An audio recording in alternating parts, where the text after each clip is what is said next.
If you woke up 300,000 years ago tonight, would you make it to sunrise? Hold that question as the only clock that matters, the one that ticks between the first breath of darkness and the first strip of color on the horizon. This is the Middle Pleistocene, a world of swing and whiplash, where cold wins the poles and warmth still rules the belt around the equator. The night you step into isn't a fantasy. It's a system. It has inputs, outputs, and penalties for sloppy decisions. Start with the air. Cooler than you expect. Dry enough that every exhale shows. Wind moves across open grass and snaps low through thorn. It carries information. Damp loam from a watercourse, musk from a herd that passed at dusk, smoke from someone else's fire, human or lightning-born.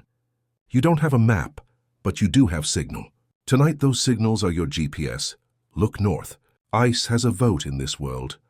Not a permanent freeze, but tongues of glaciation that carved, pooled, and withdrew over time. Far from those teeth of ice, the land you're standing on stretches wide. Savanna broken by acacia, pockets of woodland, fingers of wetland. The sky is so clean it shows depth, a dense scatter of stars, a smear of the Milky Way, a hard silver moon that turns grass to blades. Beautiful, yes, also bright enough for the wrong eyes to find you. Your frame of reference is a band, 25, maybe 30 people, on the lee side of a low rise where wind thins and sound carries. The fire is small on purpose. Flame means heat, light, cooked food, and signaling. It also means visible. The person feeding it knows the materials. Dry twig for ignition, finger-thick sticks for body, a slow, dense limb for a long coal bed. The goal isn't bonfire glory.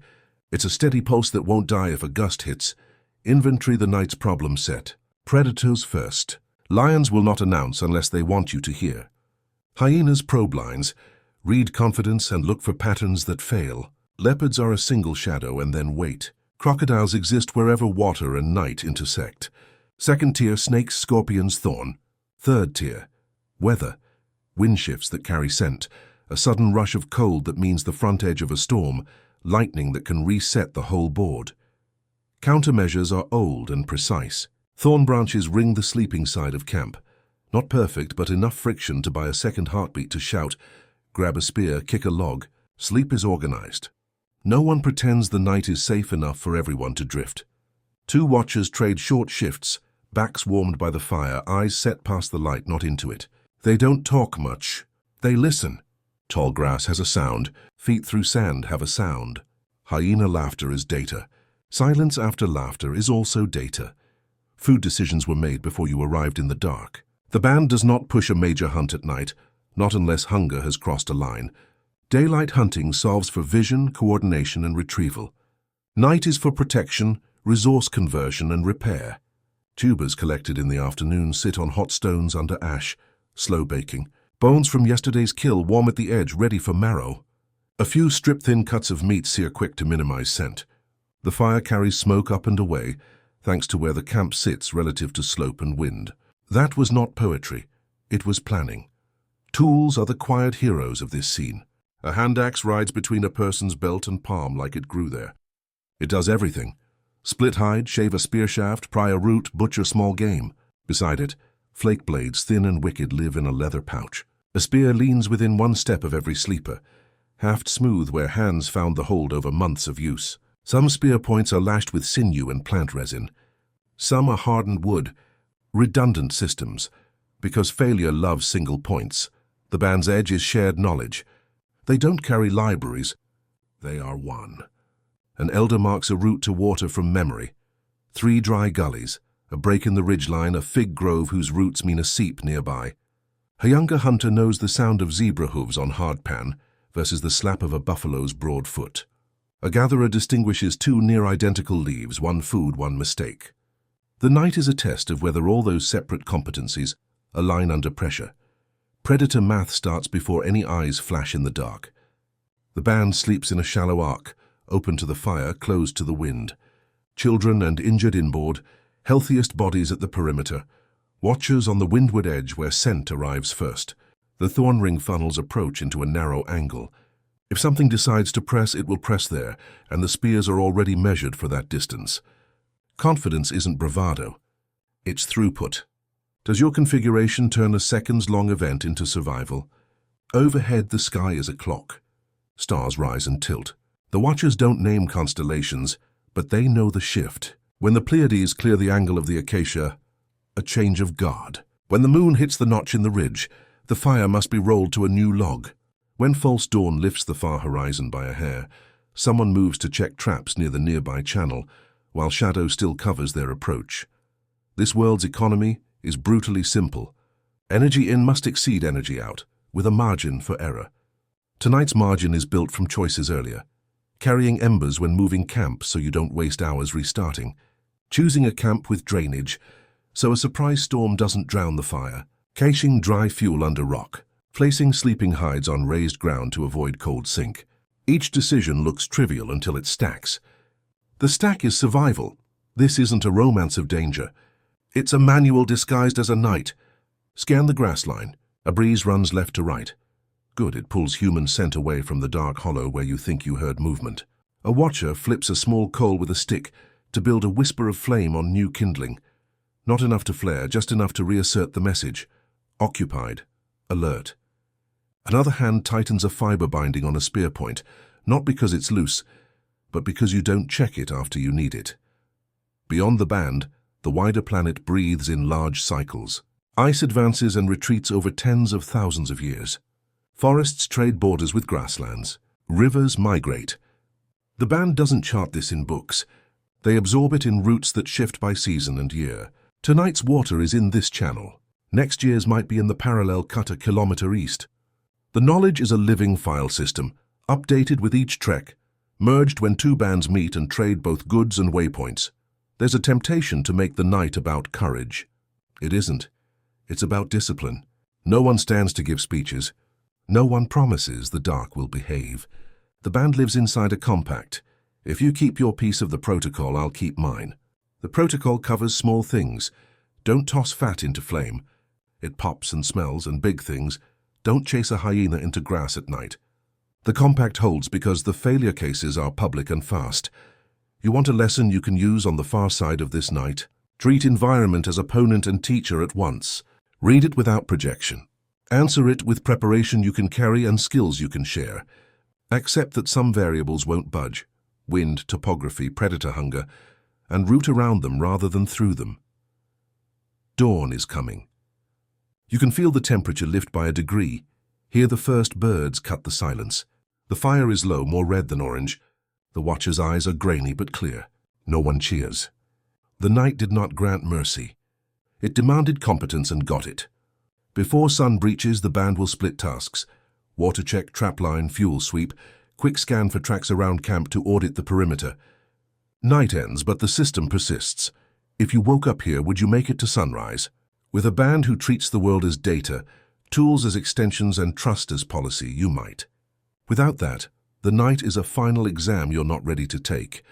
Keep the ember small, the eyes out, the plan live. The first light isn't safety. It's just the next scenario. You don't need parchment to have a map. You need senses trained until they turn landscape into sentences. Out here, cartography starts under your feet. The ground keeps minutes. A hoofprint cupped with a rim of damp says past at dusk. A dry crumbled edge means hours ago, move on. Even the wind narrates. Stand still. Let it speak. Warm animal wet air in your face. You're downwind of something with lungs and size. A sudden switch, cool and clean. The field just flipped. Your scent will now ride forward. That's not trivia. That's whether you approach or circle. Begin with grass. Savanna grass is a loud book. Her flattened lane where blades lie in one direction is not trampled. It's a corridor, herd to water. Crosslays where stems tangle and spring back tell you a chase happened. Predator push, prey break. A thin thread of bent tips at ankle height marks smaller traffic, warthog or jackal. Drop to a knee, feel the stalk. If it's still cool from shade beneath, whoever bent it did so recently. Heat and dryness erase notes. Shade preserves them. Now soil. Hardpan writes in pressure and polish. Sandy loam writes in edges and spill. A buffalo track is a blunt, deep oval with splayed margins. Zebra prints are narrower, sharper crescents. Gazelle are half-moons you can cover with your palm. Take one finger and draw a line from heel to toe of the imprint. If that groove keeps a bead of moisture, the animal passed before the sun pulled water from the surface. Stack enough of these reeds and you're walking beside ghosts that only just left. Dung is a clock you can smell. Fresh zebra pellets are shiny and warm, the sheen fading within the hour. Buffalo patties crust first on the top skin. Crack them. Steam and sweet sour means minutes, not days. Hyena scat is pale with bone and rank, in a way that stings the nose. Track its clusters to find den areas you will not visit carelessly. Even seed content is a clue. Ripe fig seeds inside herbivore dung say the grove ahead is in season. That's a root decision. Fruit today versus tuber tomorrow. Water is not over there. Water is a chain of signals that start far up valley. Watch birds. Sandgrouse fly low and straight at dawn, beaks pointed like compass needles toward known pans. Weaver flocks bunch and jitter along reed margins. If you hear the layered chatter before you see green, you're close. Reeds themselves telegraph presence from a distance, the way they shift in a different rhythm than grass when wind passes. In dry months, don't look for surface shine. Look for vegetation patterns, dark, dense patches in an otherwise brittle canvas. Then dig the old channels. Press sand until it cools your palm. That's where you scoop. Line the hollow with grass. Let seepage collect, sip without stirring mud. Trees are landmarks and pantries both. Acacia with forking. Low limbs mark edges of browse lanes. Ungulates favor the thorny buffet. Fig trees anchor soil and water. Their buttress roots often hide a slow seep or, at minimum, cooler ground where insects congregate, which means amphibians, which means a quick protein grab if tools are ready. Baobab silhouettes can be seen from absurd distances. Fix one on the horizon, and you have a bearing that won't shift with the sway of grass. Elevation is your unspoken friend. Climb small. 10 meters up, a knoll turns chaos into pattern. From there you read herd density by movement shimmer, not individuals. You also see wind messages, dust banners running with invisible rivers. Ridges give line of sight but steal sound. The breeze strips faint hints you'd catch lower. Valleys amplify footfalls and mute wind noise. Decide where your ears do best for the question you're asking. If you're seeking predators, listen from the lee of a rise where air slows and carries whispers. If you're tracking skittish antelope, go high and watch for tail flick punctuations along the grass line. Edges are event factories. Where forest kisses grass, everything hunts, hides, or eats. Walk the ecotone with care. Shade holds moisture. Moisture holds prints. Prints hold time. Overhanging branches scratch backs. Hair gets left there. Collect a few strands and twine them, coarse and dark. Likely buffalo. Finer in tan? Antelope. The hairs themselves hold scent. Rub between fingers, decide how fresh the pass was, whether to follow or to divert. Wind is not just direction. It's geometry. Imagine a cone pouring from you downwind. That cone is danger to your approach and safety to your retreat. When circling toward water or a herd, keep your cone off the objective. If the wind shifts, and it will, don't force the angle. Rebuild the approach. 1 extra kilometer walked beats 1 night of trouble. Watch how small birds react to your scent line. Sudden silence after your passage means you dragged the cone across them. Use their behavior as a live meter. Reading predators is its own language. Lion tracks run wide and heavy, with blunt, clawless pads and a confidence you can feel in stride spacing. Leopard steps are smaller, often hugging cover. Look for doubled prints where it paused, then crept. Hyenas scribble in teams, multiple overlapping ovals, curved like commas, clustered near scavenging lanes. Vultures right above. Tight circles high are thermal riding. Sudden drop and scramble mean meat. Don't be the late reader of that sentence. Night leaves sign for morning audits. Before the band moves, sweep the camp's perimeter. Ash displaced outward at one segment of your thorn ring. Snout push from outside. A fan of disturbed dust near a spear rest? Someone stood quickly there. Note whose shift that was, ask why. This is not blame. It's continuity. The landscape graded your night. You read the exam. Routes are living code branches. You don't memorize one path. You keep a bundle that forks with rain, herd movement, and neighboring bands. A dry riverbed route is fast travel, until it isn't. Clouds pile inland. Expect a flash swell. Not here, but 3 bends ahead where 2 feeders meet. The safe branch climbs to the shoulder, adds time, saves lives. Mark these choices in your memory with images that don't fade. The termite mound that looks like a sitting hippo. The dead acacia with 3 claws. Everyone can recall those, even the young. Plants talk if you let them. Silver underside leaves flutter more in light winds. visible from range. That tells you where breezes collect, and where insects do and where birds feed. Broad waxy leaves usually mean water retention. Dig near their base in dry months. Milksap warns you twice, bitter and sticky. If it peels threads when pulled, don't eat. Flowers are phenology notes. When the yellow bells open after the first long rain, termites will swarm at dusk 2 nights later. High-protein windfall if you've prepared baskets or pits. Sound travels in layers. At dawn, insects fade and birds ramp. At noon, heat flattens everything. At dusk, mammal feet begin writing on the drum again. Learn the baseline for each hour, and let anomaly draw your eye. A single rock click in an otherwise softscape is not random. Hoof on stone, a whisper of flowing sand when no wind moves. Something large just shifted weight. Even failure informs. Lose a track? Don't grind forward and widen error. Backtrack to last clean sign and spiral out in tidy loops. Left, forward, right, back. Drawing a human fingerprint on the ground until the animal's fingerprint intersects it. Mark your loops with small twig arrows. If someone else arrives, they read your method and extend, not overwrite. Mapping is also manners. When 2 bands meet, exchange maps without paper. You hand a flint flake shaped like the notch in the ridge near the fig grove. They pass a braided cord with 3 knots for 3 sleeps to the next reliable pan. Add a gesture, hand slicing low to show flood, palm wagging to show hyena density. That's an atlas across miles, woven from objects, shapes and signs. Later, when your group reaches a fork, the flakes angle in your palm lines with the land's angle, and suddenly the way is obvious. Some signs are lies. Wind erases predator smell faster than hoof stink. Rains draft fresh tracks over old with deceptive crispness. Herds sometimes double back under pressure and print over their own trail to confuse. Build a habit of cross-checking 2 independent signals before committing. Print freshness plus dung temperature. Bird behavior plus wind direction. Vegetation pattern plus soil moisture. 1 signal is a hunch, 2 is a decision. Finally, remember the humility clause. The land tells the truth. Your brain loves stories.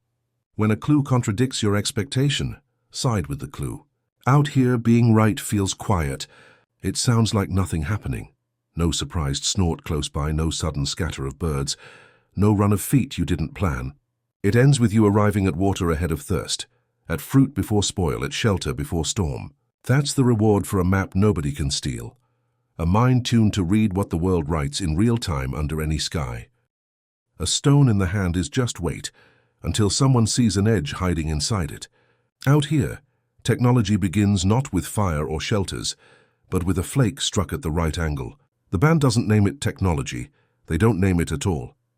But every sharp cut, every hafted spear, every smoothed handle is a survival algorithm, carried in wrists and memory. Start with the hand axe. It looks simple, teardrop, palm-sized, sharp all around. But it's a Swiss Army knife without springs. One face cleaves through hide, another scrapes marrow, the tip digs into tuber beds. The geometry matters.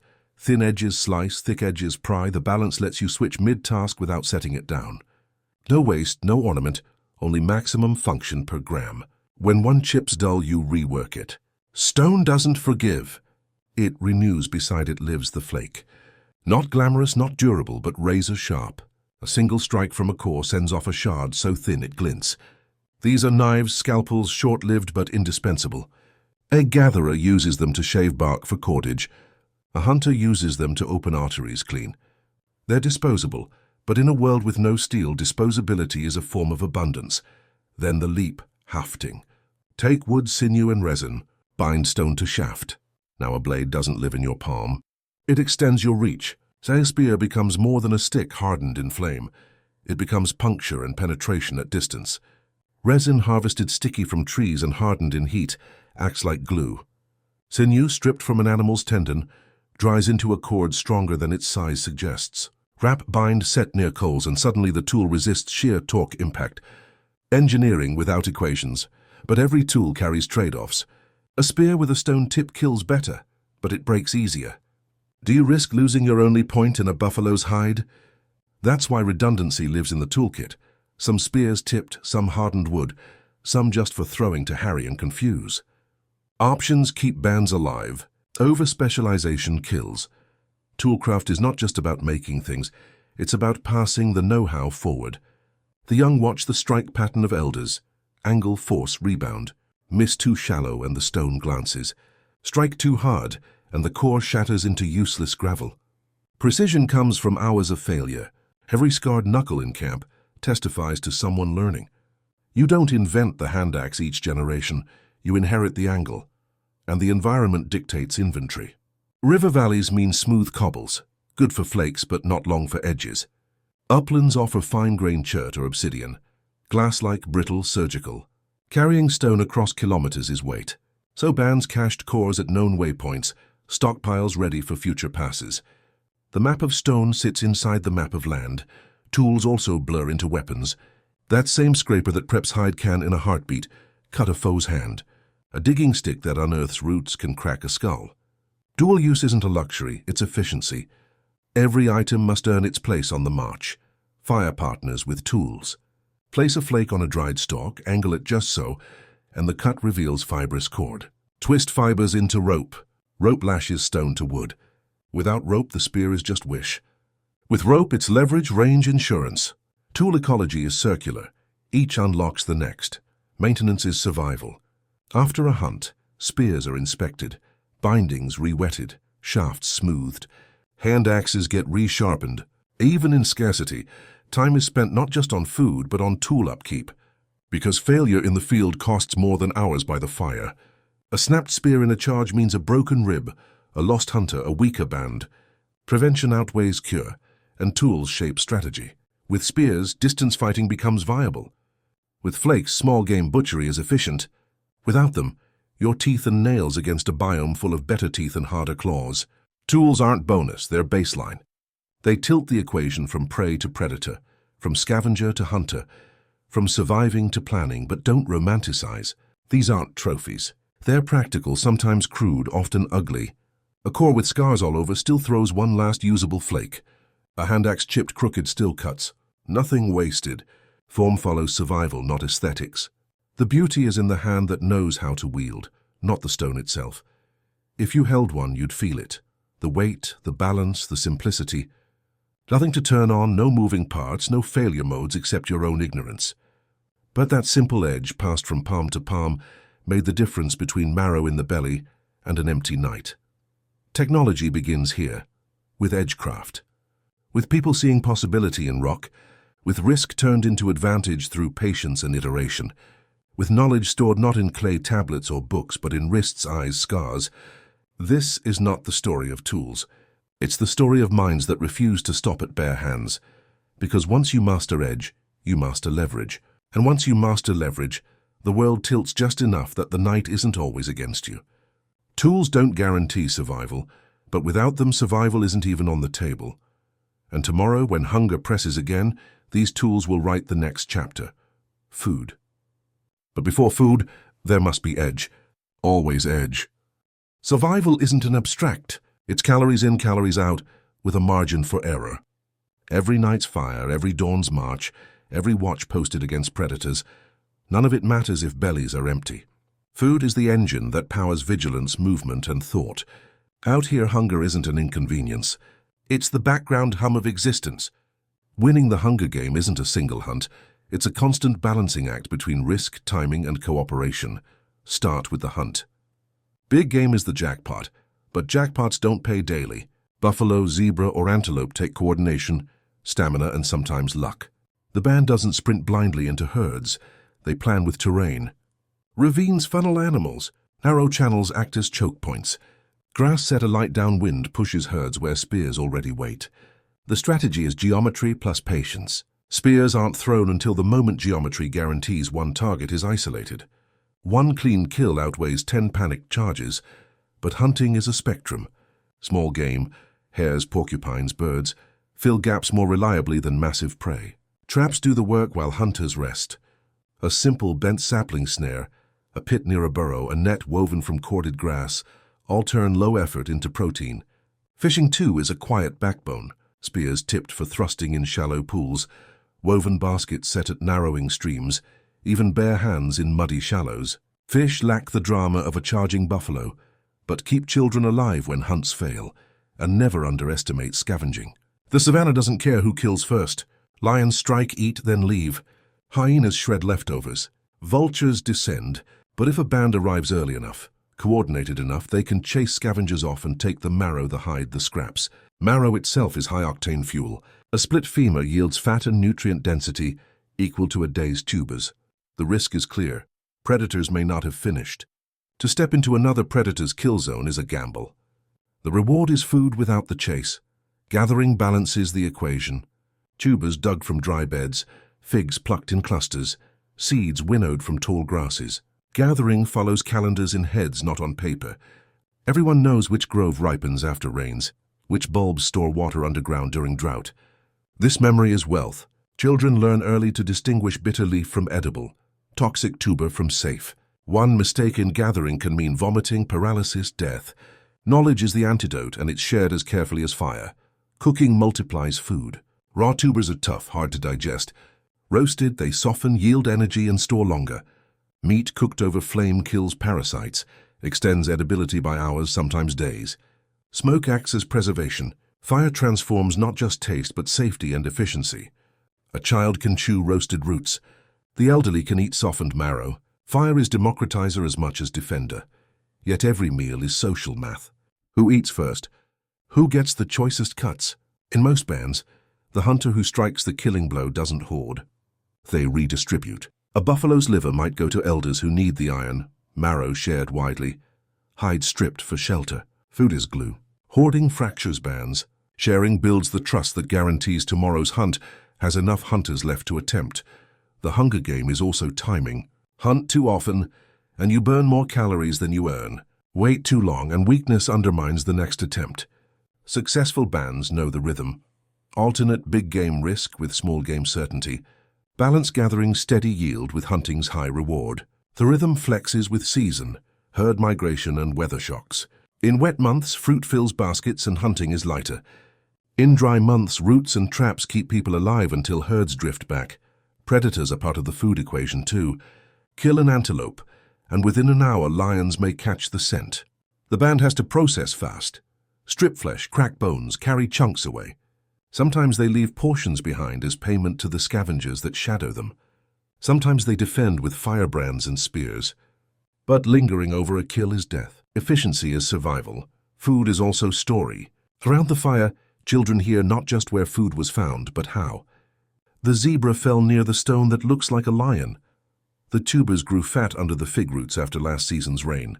These stories encode maps, seasons, and strategies into memory. They're entertainment, yes, but also instruction. Next year, when a child turns hunter or gatherer, those stories guide their steps before hunger sharpens them. Failure is always one wrong choice away.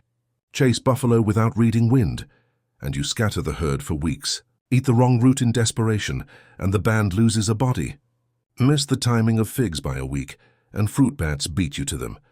Hunger punishes not just lack of effort, but lack of accuracy. Precision in food is as vital as precision in spear work, and always food links back to fire. Imagine the circle. Hunters return with meat, gatherers with roots, children with berries. Fire softens, sterilizes, unites. Eating is not scattered. It's shared. Everyone sees what's brought, who contributed, how it's divided. This transparency builds accountability. A child who brought only a handful of berries is still praised. They participated. A hunter who risked and failed is still fed. Next time they may succeed. Food is the daily referendum on trust. Winning the hunger game isn't about full stomachs. Stomachs are rarely full. It's about enough. Enough energy to march, enough fat to store, enough sharing to bind the group. Enough to wake tomorrow and try again. Hunger sharpens the edges of every decision, but it also sharpens ingenuity. Traps, spears, cooking stories all bloom from the pressure of empty bellies. In this world, calories equal survival, and survival shared equals continuity. Out here, food isn't just fuel, it's the heartbeat of the band. Out here, a lone human is already half dead. Teeth too dull, claws too short, hide too thin. One body is not enough to hold off predators or to fill a fire circle with food. Survival is never solo. The band is the first real tool, sharper than flint, tougher than sinew, more enduring than fire. 20 to 30 people, bound not by law or throne, but by necessity. Picture the layout. A rough arc around the fire, elders near warmth, children nested between them, hunters sprawled at the perimeter, watchers awake at the edges. It isn't random. It's a system of protection, care, and efficiency. Everyone carries weight, and the shape of that weight changes with age, strength, and circumstance. Roles are fluid. One day, a skilled hunter limps from a sprained ankle, so someone else takes the lead. Another day, a gatherer stumbles upon a honey hive and returns with calories richer than meat. Strength here isn't a permanent badge. It's situational, and the band flexes around it. What matters is not one person's ability, but the group's ability to reassign, redistribute, recover. Care is currency. A broken arm doesn't exile someone. The band slows its pace, shares food, adjusts tasks. Why? Because a year later, that same arm healed will throw spears again. Short-term investment becomes long-term security. This isn't sentiment. It's calculation in human form. Compassion is math that pays dividends. Children are both cost and insurance. They eat without contributing much for years, yet every laugh and every question is a rehearsal for survival. Elders pour memory into them. Which grove ripens when, which trail leads to water, which root cures a fever. A child absorbs a living library, while being shielded from immediate risk. The payoff comes later, when the next drought hits and someone recalls the elder's story about digging deeper in the dry channel. Conflict happens. Of course it does. Meat division sparks disputes, jealousy flares, tempers boil. But the band carries unwritten rules to cool these fires. Choice cuts are often given to elders or shared widely. Hunters do not hoard because hoarding fractures trust. Disputes might be settled by symbolic gestures, giving a tool, offering a portion, walking away for a night. No one wins outright, because a permanent fracture weakens everyone. The band doesn't need perfect harmony. It needs continuity. Laughter is another tool, lighter than spears, but just as sharp. Around the fire, jokes deflate tension. Stories reshape mistakes into lessons.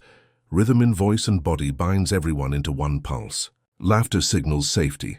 Predators don't laugh, prey doesn't laugh. Only humans can afford it, and even then only in the shelter of trust. Danger tests cohesion. When a lion stalks close, it's not one hunter versus one predator. It's a line of bodies, spears angled, firebrands ready. No one stands without the assurance that others will stand too. That assurance is built in the dozens of small choices, sharing marrow, mending cord, taking your turn on watch. Trust isn't abstract. It's proven in repetition until no one doubts the next moment's reaction. Food distribution encodes the same principle. Even the hunter who failed gets fed, because hunger weakens tomorrow's hunt. The gatherer who found only a handful of berries still eats, because the effort proves commitment. Equity isn't idealism, it's survival insurance. A starving member is a liability. A fed member is potential. Elders are not carried along out of sentimentality. They are walking hard drives. They hold flood memories, migration patterns, predator behavior, plant lore. When a storm hits and the sky looks wrong, an elder recalls, "This smell means the river will swell by morning." That knowledge saves lives. A strong arm throws once. A strong memory saves the whole band across seasons. Even in grief, the band functions as system. A death is not just loss of labor. It's risk of despair, collapse, paralysis. Rituals, however simple, covering the body, marking with ochre, singing low, are not decorations.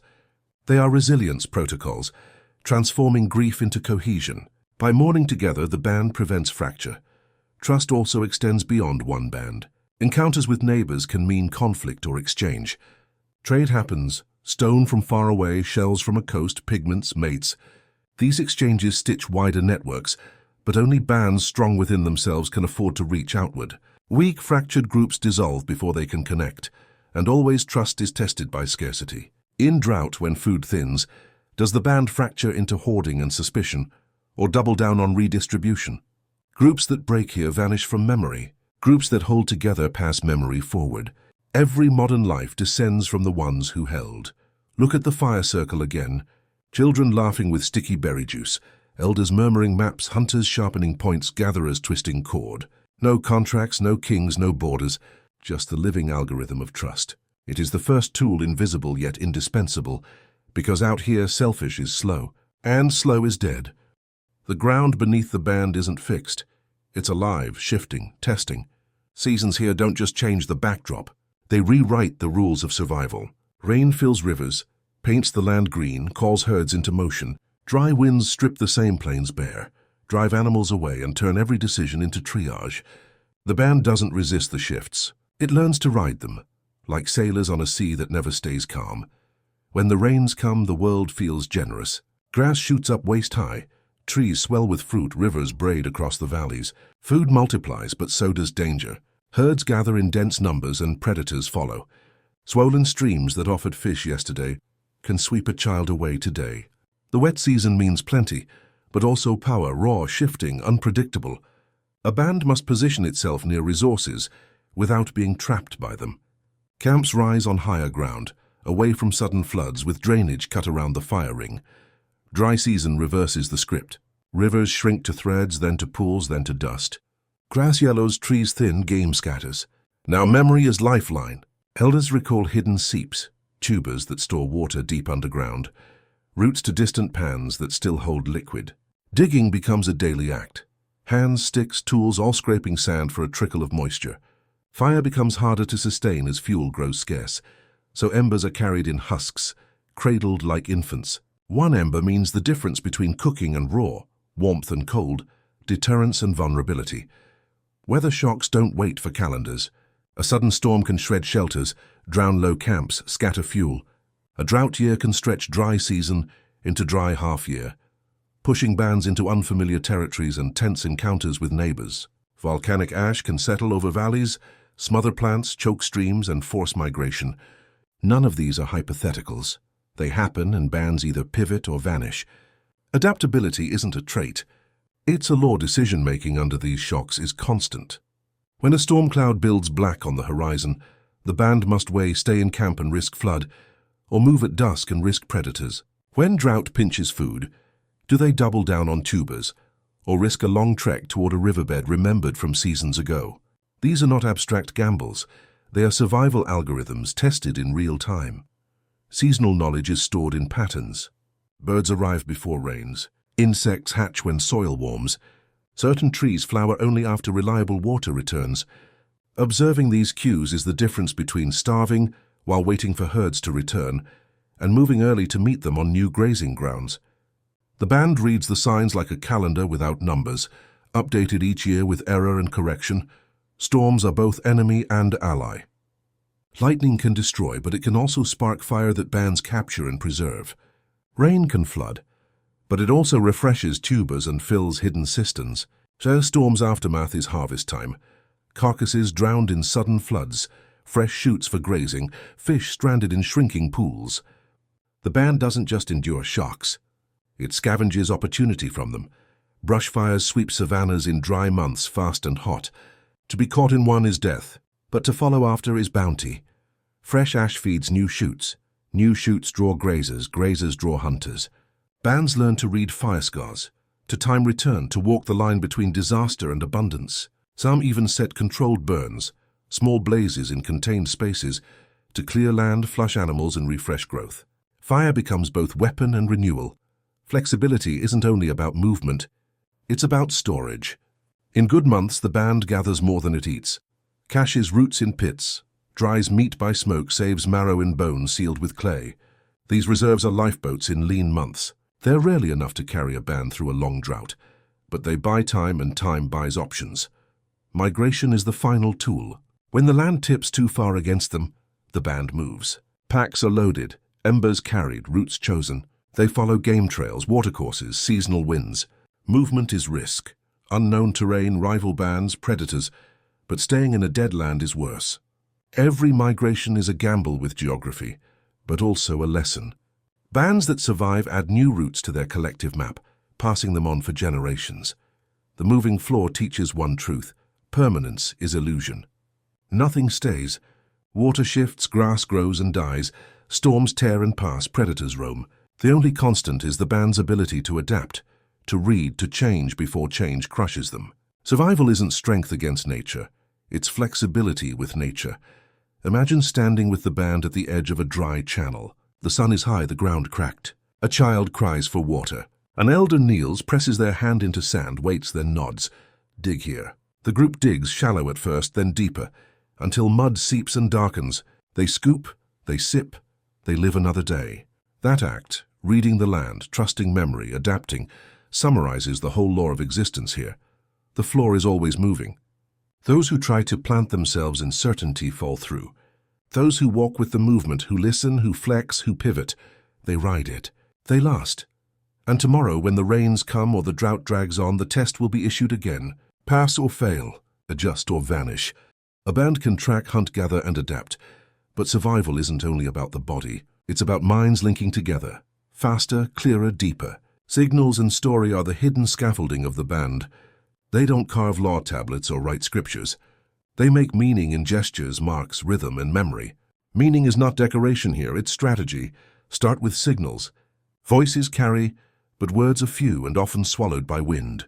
Instead, hands do the work. A quick palm flash across the chest halts a hunting line. A two-finger point directs eyes to a trail. The clenched fist lifted means freeze. The predator is too close to risk noise. These gestures are shared language, not taught by grammar but by repetition. Children copy until they can read silence as clearly as speech. Sounds exist too, but stripped down to essentials. A sharp click of the tongue to mimic hoofbeats, used to draw attention. A low hum rising to warn of gathering. Laughter punctuates safety. Even shouts are not random. They are signals in crisis, one kind to rally, another to scatter. Communication here is lean, functional, precise. But humans are not content with bare utility. The same hands that point also scratch. Marks appear on stone and bone. Crosshatches, parallel lines, spirals. Some are tallies. Days of travel, kills, seasons past. Others are symbols without fixed translation. Maybe identity, maybe memory. Ochre stains rocks, shells, skin. These are not yet full language, but they are more than scratches. They are signals that outlive the moment, meaning carried forward for someone not present. Adornments speak too. A shell pierced and strung around the neck, a feather woven into hair, a bone carved into a pendant. These are not just pretty things. They signal identity, alliances, status. They say this person belongs to that band, or this band knows that coastline, or this hunter struck that kill. Ornament is information, and then there's rhythm. Long before drums, rhythm came from body and wood. Sticks tapped on hollow logs, palms smacked against thighs, voices rising and falling. Rhythm binds a group. It synchronizes steps during a march, pulses during a ritual, breath during a task. When people hum together, they move as one. When they clap together, they feel larger than their number. Rhythm is cohesion encoded in sound. Story rises from rhythm. Around the fire, words stretch beyond signals. A hunt retold is not just entertainment, it's instruction. We waited in the tall grass until the herd shifted left. A child listening is learning a hunting manual disguised as drama. A drought remembered becomes warning. The year the river vanished, we found figs where the hills split. That's a migration route passed down, disguised as tale. Stories are sticky. A dry list of instructions fades, but a tale about the hunter who fell asleep on watch and let hyenas into camp is unforgettable. Laughter and shame keep the lesson alive. Stories weave knowledge into memory, so that even after the elder dies, their voice echoes in the retelling. Meaning also travels between bands. When two groups meet, exchange isn't only stone for food, it's stories, signals, songs. A song hummed in one valley can resurface in another hundreds of kilometers away. Ideas travel as fast as goods, maybe faster. A new way of hafting a spear, a new rhythm to rally hunters, a new pigment mark, all ripple outward, carried in memory. None of this is fluff. Meaning is survival. A hand signal in silence can save a hunt. A story about a past flood can save a band from camping in the wrong valley. A shell necklace can smooth an exchange with strangers instead of triggering a fight. A rhythm can keep tired bodies moving through a long night march. And slowly, out of signals and stories, something larger emerges. Identity. The band is not just bodies gathered. It is meaning shared. They know who they are, where they've been, what dangers they overcame because stories anchor them. They aren't just surviving, they're beginning to shape culture. If you stood at the edge of a fire circle, you'd see it. A child mimics a hunter's signal for silence. A gatherer hums while grinding seeds, and others join, their work falling into rhythm. An elder draws lines in ash, telling of a long-ago journey. And children's eyes widen, not because it's a story, but because it's a map hidden inside a story. This is the spark. Not yet writing, not yet ceremony, not yet religion, but the roots of all of them growing in silence, gesture, song, mark. Survival forced the body to adapt. Now meaning forces the mind to expand. Signals keep the band alive tonight. Stories carry the band forward tomorrow. Together they make memory collective, identity durable, and survival a shared project that lasts beyond a single generation. Meaning has arrived. And once it does, it never leaves. Every choice the band makes, where to camp, when to move, what to eat, has a cost if wrong. And the land never waives the bill. Out here, mistakes are paid in blood, bone, and breath. Predators, disease, and injury are the collectors, and they do not bargain. Start with predators. Lions are not myths, they are system checks. A pride can stalk unseen for hours, then break into camp with speed that collapses thought into instinct. Hyenas probe, laugh, circle, test. They are patient accountants of weakness, waiting for one lapse in watch or one child to wander. Leopards strike without warning, fast and solitary, dragging prey into darkness. Crocodiles turn rivers into ambush corridors, invisible until jaws close. Every predator is a mirror. Did you set your thorn barrier right? Keep watch rotations tight, maintain fire. If not, the mirror shatters with screams. Countermeasures exist, but none perfect. Fire is deterrent, not guarantee. Spears are defense, not dominance. Thorn fences slow, not stop. The band survives predators by stacking probabilities. Fire plus fence plus watch plus spears. One layer fails, another buys seconds. Those seconds are the margin between life and corpse, but not all threats roar. Disease whispers. Water not boiled carries parasites. Cuts in skin fester into swelling and fever. Mosquitoes sting, leaving heat and sickness days later. Food stored too long molds, poisons, cripples. There are no clinics here. No herbs for every ailment, no certainty of cure. What exists is observation and trial. A poultice of chewed leaves might draw out infection. Smoke might repel biting insects. Fasting might purge a gut of bad meat. Sometimes it works, sometimes it doesn't. Knowledge is built in scars and funerals. Injury is the third collector. A twisted ankle on a hunt slows the group. A broken arm threatens starvation if not compensated. A spear wound from a failed hunt can drain life, even if the predator is long gone. Bones can be splintered with sticks, bound with sinew, rested until healing sets. But healing is slow and the band moves faster. They adapt, carrying loads for the injured, slowing migration, sharing food. It costs energy, but abandoning injured costs trust. And trust is the first tool, the one no band can survive without. Still, death is part of the rhythm. A child bitten by a cobra, a hunter gored by buffalo, an elder weakened by fever. The band mourns, but it also adjusts. Skills are redistributed. Tasks are reassigned. Knowledge is salvaged from the dying. Questions asked, maps drawn in dust, recipes recalled in whispers. Even as the body fades, the mind's memory is harvested like marrow. Nothing wasted, not even grief.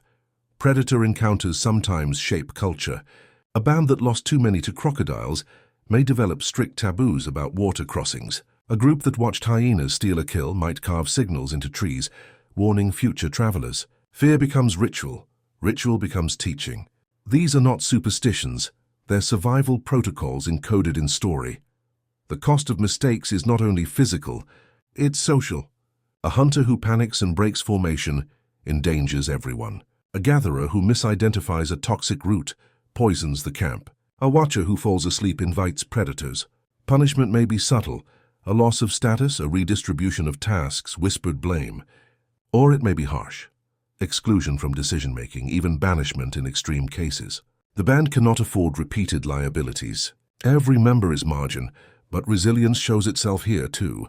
A mistake does not always end in death. A young hunter who fails may be mentored. A gatherer who errs may be corrected with stories, not punishment. The line is thin. Tolerate enough mistakes to teach, not so many to doom. Elders walk that line daily, balancing compassion with calculation. Death itself is handled pragmatically. Bodies cannot always be carried. Predators are drawn to them. Often the dead are left, covered lightly, sometimes marked with ochre, sometimes sung over briefly. Ritual is short but not absent. Even here meaning exists. The dead become memory, warning, story. They are not erased, only transformed into lessons for the living. What predators, disease, and injury teach is humility. No band dominates the land. No spear guarantees safety. No fire cures every sickness. Survival is always conditional, always rented, never owned. The bill is constant, vigilance, effort, discipline. Stop paying and the collectors arrive. Yet the fact that humans are still here proves something. Bands learn to minimize costs, stack defenses, adapt fast. They accepted the inevitability of loss, without letting loss break the group. They turned pain into teaching, death into memory, risk into ritual. Stand with the band on a night after loss. The fire is smaller, the faces are tired. But the watch still rotates, the spears are still sharpened. Food is still shared, the band moves forward, scarred but intact. That is resilience, not invulnerability but persistence after the bill is paid. Predators, disease, injury, they trim the careless, the unlucky, the slow. But those who read the signs, share the weight, adapt the methods, those endure. And endurance is the quiet victory. The horizon doesn't burst with light, it bleeds it. Slow, grey first, then pale orange, then fire. The night's contract is complete. The band endured. They read the land, trusted one another, sharpened edges, ate enough, defended against predators, bent with weather, remembered in signals, paid the costs. Now the reward isn't triumph, it's continuity. Dawn means the system worked for one more cycle. Look at the fire. It's mostly ash now, faint red under white dust. Someone stirs it, feeds in a twig, coaxes new flame. Embers didn't die because they weren't allowed to. A child yawns, watches, learns that tending embers through the night is as critical as throwing a spear. Continuity depends on small hands copying what older hands did. Around camp, the audit begins. Hunters scan the ground.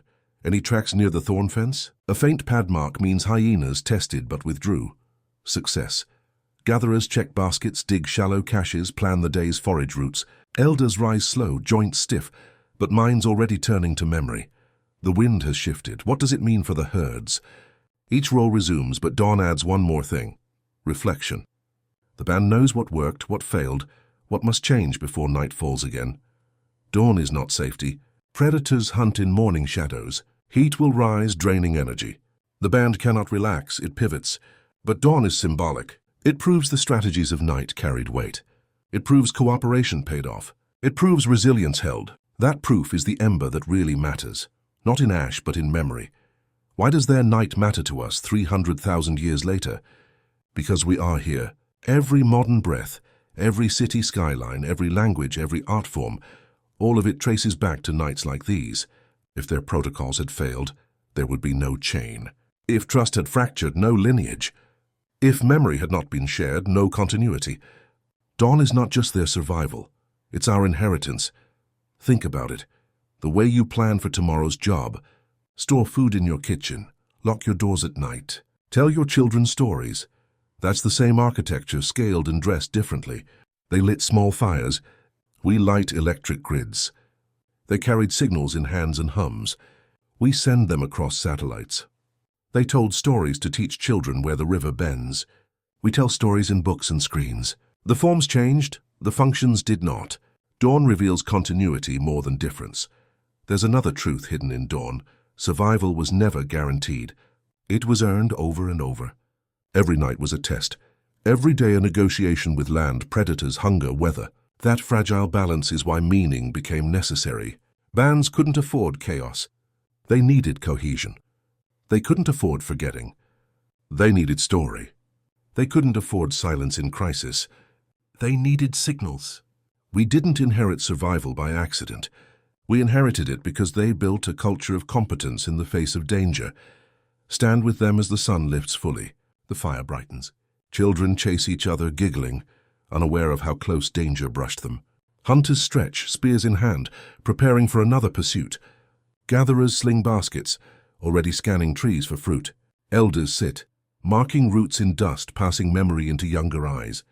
It looks ordinary, but ordinary is extraordinary here. Ordinary means alive. The footprints in dust will vanish by wind or rain, but the skills don't. They live in the next hunt, the next story, the next child's muscle memory. The band itself may dissolve one day. People age, migrate, merge with others, but the strategies endure. That's the real survival. Not bodies, but behaviors. Not names, but knowledge. The band doesn't think about us. They don't know their choices echo into skyscrapers and satellites. They know only that last night was survived, and today must be managed. But the echo is real. We live in their wake, using their template. Every decision we make, how to trust, how to share, how to adapt, carries their fingerprints. So why does their night matter? Because it shows us the core of being human is not dominance but cooperation. Not brute strength but adaptation. Not permanence but persistence. It matters because it strips away illusions of modern safety and shows what truly kept us here. Vigilance, memory, trust. The band steps into the day. Some go to water, some to forage, some to scout. The fire burns steady again. The system resets for another cycle. You watch them and you realize they didn't plan for you. They weren't thinking of future centuries. They were thinking of today, tonight, tomorrow. Yet by passing one ember to the next, they lit the path that led here. Dawn matters because it means the ember didn't die, and in that ember lives every possibility of us. So the final question is not whether they survived. They did. The question is whether we can still recognize the ember when we see it, whether we can keep it alive through our own nights of uncertainty, whether we understand deep down that the fire isn't just theirs, it's ours, still burning. The sun clears the ridge. The band moves out. The footprints fade, but the ember stays.